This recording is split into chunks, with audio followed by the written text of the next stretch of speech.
ओम श्री परमात्मने नमः। जैसा कि हम लोग जानते ही हैं कि गायत्री जो है हम लोगों के लिए, खास करके जिसको उपनयन संस्कार हुआ है उसके लिए कितना महत्वपूर्ण है, ये तो सब लोग जानते हैं। प्रतिदिन नित्य पूजा, नित्य दिनचर्या जो है उसमें गायत्री गायत्री की महत्ता है। बिना गायत्री का कुछ भी काम नहीं हो सकता है। जब हम कोई भी काम करते हैं, जैसे अभी नवरात्र चल रहा है, नवरात्र में भी यदि हम लोग गायत्री जप नहीं करते हैं और कोई कर्म करते हैं तो उसका फल नहीं मिलता है। गायत्री जो है, गायत्री वेद माता, वेद की माता गायत्री है। गायत्री के समान कोई दूसरा मंत्र नहीं है, इत्यादि सब हम लोग जानते हैं। आज हम गायत्री के विषय में, उसके संख्या के विषय में देवी भागवत में जो आया है वो हम बता रहे हैं। देखिए, कहते हैं कि सकृत जपश्च गायत्र्या पापः दिन भवम हरेत्। यदि एक बार गायत्री मंत्र का जप किया जाता है तो दिन में जितना पाप किया रहता है मनुष्य, वो पाप उसको नष्ट हो जाता है केवल एक बार गायत्री मंत्र के जप करने से। 10 बारम जपे नैव नश्यत पापम दिवानिशम। 10 बार गायत्री मंत्र का जप करने से दिन रात में जो पाप किया रहता है वो नष्ट हो जाता है। 7 बारम जपश्चैव पापम आसार्जितम हरेत्। 100 बार यदि जप कर लिया जाए, यानी 108, तो 1 महीना तक जो पाप किया रहता है वो पाप नष्ट हो जाता है। सहस्रधा जपश्चैव कलमसम वत्सरार्जितम। और 1000 गायत्री जप करने से साल भर में जो पाप किया रहता है मनुष्य, वो पाप उसका नष्ट हो जाता है। लक्षो जन्म कृतम वा पापम।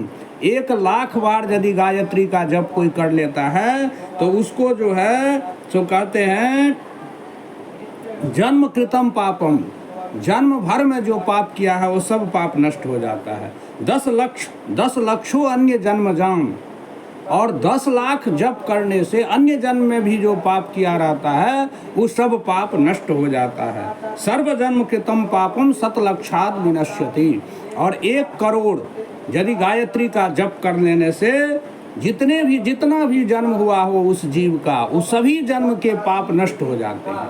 और जब सभी पाप नष्ट हो जाएंगे तो साक्षात ब्रह्म की प्राप्ति हो जाती है। इसलिए गायत्री की उपासना सर्वश्रेष्ठ उपासना माना गया है। उसके विधान में ये कहते हैं कि एवं क्रमेण राजर्षे 10 लक्षम जपम कुरु। कहते हैं कि 10 लाख आप जप कीजिए तो साक्षात द्रक्षसी सावित्रीम त्रिजन्म पातकच्छयात्। 3 जन्म के पाप के नष्ट हो जाने से आप साक्षात गायत्री का दर्शन कीजिएगा। यानी 10 लाख गायत्री यदि नियमानुसार जपा जाए तो वह उससे क्या होता है, तो 3 जन्म के पाप नष्ट हो जाते हैं और साक्षात गायत्री देवी जो है उसका दर्शन होता है। ये कहने का आशय है इनका। और कहते हैं आदित्यस्य उदये स्नात्वा, आदित्यस्य उदये स्नात्वा सहस्रम प्रत्यहम जपेत। जो व्यक्ति आदित्यस्य उदय माने सूर्य के उदय होने पर, स्नात्वा माने स्नान करके, प्रत्यहम माने प्रतिदिनम, सहस्रम प्रत्यहम जपेत, प्रतिदिन 1000 गायत्री जप करता है तो आयुरारोग्यम ऐश्वर्यम धनम च लभते ध्रुवम। तो वह जो है आयु को प्राप्त करता है, आरोग्य को प्राप्त करता है, ऐश्वर्य को प्राप्त करता है और धनम च लभते ध्रुवम। और धन की प्राप्ति होती है उसको। यानी देखिए, आयु की प्राप्ति, आरोग्य की प्राप्ति और ऐश्वर्य की प्राप्ति और धन की भी प्राप्ति निश्चित ही होता है। षण्मासम त्रिमासम व वर्षांते सिद्धि मापनिया। प्रतिदिन जो है सूर्योदय के समय स्नान करके और प्रत्यहम माने प्रतिदिन 1000 गायत्री जप करते रहने से, 3 महीना जप करने से या 6 महीना जप करने से या वर्ष जाते जाते 1 वर्ष तक यदि कर ले तो वह जो है उसको सिद्धि मिल जाती है। इस प्रकार गायत्री की विशेषता है।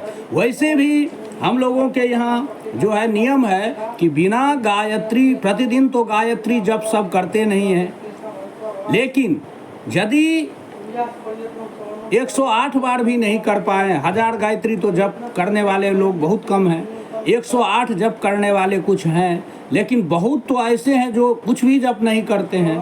कर्मकांड वगैरह जैसे अब पूजा पाठ है उसमें भी वो गायत्री जप नहीं करते हैं तो उसको उसका कोई फल नहीं मिलता है। कर्मकांड का नियम है कि आप गायत्री जप किसी भी, चाहे देव कर्म हो या पितृकर्म हो, सबसे पहले आप गायत्री जप कीजिए। तो गायत्री जप न्यूनाति न्यून जो है सो क्या विधान है तो सहस्र जप जप कीजिए, 10 सहस्र जप कीजिए, मैंने 10,000, 1,000, 108 या 54 या 27 या 10 बार, न्यूनातिन्यून 10 बार जो है गायत्री जप करना ही चाहिए किसी भी कर्म से पहले, तब कर्म का फल मिलता है। वैसे श्राद्ध कर्म में आया है गायत्री त्रीण जपित्वा, तो इससे ये सिद्ध होता है कि 3 बार गायत्री जप का भी विधान है। और सकृत जपश्च गायत्र्या, एक बार भी यदि गायत्री का जप मंत्र का जप करते हैं तो दिन में जो पाप हम किए रहते हैं वह नष्ट हो जाता है, ऐसा उसने कहा है। तो इस प्रकार हम लोगों को जानना चाहिए कि हम लोग प्रतिदिन जो है सो गायत्री जप करें। उसमें भी अशौचा अवस्था में भी कहते हैं कि मानसिक जप आप कर सकते हैं, केवल देवता को फूल अक्षत जल आदि न चढ़ाएं, मानसिक जप आप कर सकते हैं, ऐसा विधान है। तो 10 बार गायत्री अवश्य जप करें, चाहे आप किसी भी परिस्थिति में हो, आप गायत्री जप करें। उसके बाद ये है कि जो अपने धर्मशास्त्र में लिखा है कि संपूज्य देव षटकम च संजतो भक्तिपूर्वकम, भक्तिपूर्वक संजत होकर के सट देवकम संपूज्य, 6 देवता की पूजा करनी चाहिए। पहले गायत्री जप, उसके बाद सट देवता की पूजा करनी चाहिए, उसके बाद ही हमको कोई कर्म दूसरा कर्म करना चाहिए। जैसे मान लिया जाए हम कि अभी नवरात्र चल रहा है तो हम दुर्गा पाठ करें या रामायण पाठ करें या कोई भी पाठ करें या कोई भी पूजा करें, तो उससे पहले हमको ये जरूरी है कि पहले हम गायत्री जप करें, उसके बाद सट देवकम संपूज्य, 6 देवता को पूजा करके तब ही हम कोई कर्म करेंगे तो उसका फल हमको मिलता है। तो वो क्या है, चाहे कोई भी कर्म हो, किसी भी कर्म में, चाहे देव कर्म हो या पितृकर्म हो, ये दोनों अनिवार्य है। तो क्या है, तो सूर्यादि पंच देवता और विष्णु, ये आप लोग जानते हैं कि सूर्यादि पंच देवता की पूजा और विष्णु की पूजा, ये 6 हुआ। सूर्यादि पंच देवता में 5 हैं और विष्णु हुए 1, 6 देवता हैं। तो पंच देवता में क्या आता है, तो गणेशम च दिनेशम च बहनिम विष्णुम शिवम शिवाम, ये पंच देवता है।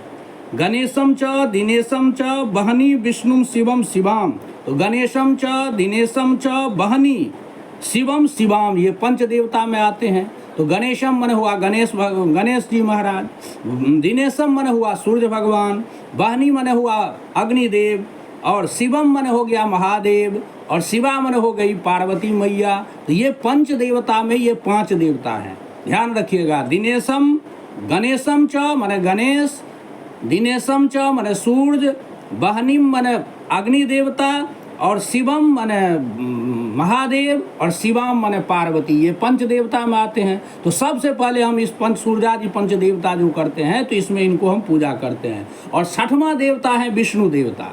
तो इस प्रकार 6 देव का पूजन हम करना चाहिए, तभी हम कोई काम का आरंभ करें। क्यों, तो कहते हैं गणेशम विघ्ननाशाय, सबसे पहले गणेश की पूजा हम इसलिए करते हैं कि हम जो कर्म कर रहे हैं उसमें विघ्न ना आए, विघ्न को नाश के लिए गणेश की पूजा करें। आरोग्याय दिवाकरम, और सूर्य की पूजा हम करते हैं आरोग्य के लिए कि हम स्वस्थ रहें, स्वस्थ रहेंगे तभी शरीर माध्यम खलु धर्म साधनम, यदि स्वस्थ रहेंगे तभी हम कोई भी कर्म कर सकते हैं। और बहनिम शौचाय, और पवित्रता के लिए अग्नि की पूजा करनी चाहिए जो पंचदेवता के अंतर्गत है। लक्ष्म्यर्थम पूजयन विष्णुम च लक्ष्म्यर्थम पूजयन नरः, और विष्णु की पूजा जो है लक्ष्मी प्राप्ति के लिए करना चाहिए। शिवम ज्ञानाय, और महादेव की पूजा जो पंचदेवता में है, विष्णु तो अलग से हैं, तो शिवम ज्ञानाय महादेव की पूजा ज्ञान प्राप्त के लिए। शिवाम च मुक्ति सिद्धये, और जगदम्बा की पूजा यानी पार्वती मैया की पूजा मुक्ति सिद्धि के लिए करना चाहिए। और लक्ष्मी प्राप्ति के लिए विष्णु की पूजा करनी चाहिए। तो संपूज्येतान लभेत प्राज्ञो विपरीत मतोन्यथा, इस प्रकार 6 देव का पूजन जब हम करते हैं तब हमारा जो अभिष्ट रहता है उस कर्म करने का वो प्राप्त करता है। और यदि ये 6 देव का पूजन और उससे पहले गायत्री जप नहीं होता है तो विपरीतम अन्यथा, इसका विपरीत फल मिलता है। इसलिए हमको क्या करना चाहिए कि प्रतिदिन जो है सो गायत्री का जप करें, और गायत्री जप के बाद सूर्यादि विष्णु पूजा करें। ये जो है सो हमारा जो है दैनिक जो दिनचर्या है उसमें आता है, लेकिन लोग उतना नहीं कर पाते हैं। संध्या है, गायत्री है, उसका विधान है, तो वो छोड़िए, कम से कम गायत्री जप करिए और सूर्यादि पंचदेवता विष्णु की पूजा करते रहिए, तो पर भी आप सब कुछ प्राप्त कर सकते हैं।